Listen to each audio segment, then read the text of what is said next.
2 years ago, Scott Salmonson's plans to bring his passion for beer to the local area washed away in an instant.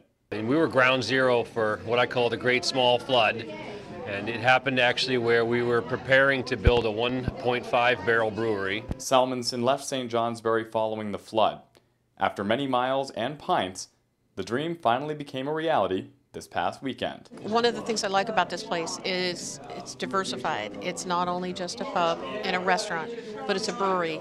And so it's really the manufacturing end of it and also the restaurant end of it. The hope is that the St. J Brewery will help tap into the local economy by highlighting Vermont's microbrew culture. I mean, we get to kind of help revitalize the mall.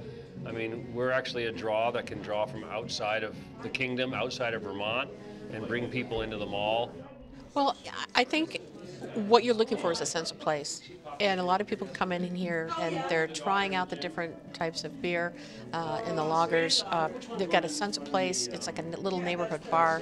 It's very friendly. Everybody's saying hello and talking with each other, a lot of connections. And that's the way it should be. For Salmonson, it's all about sharing a love of beer with others. I know you have to think local and drink local.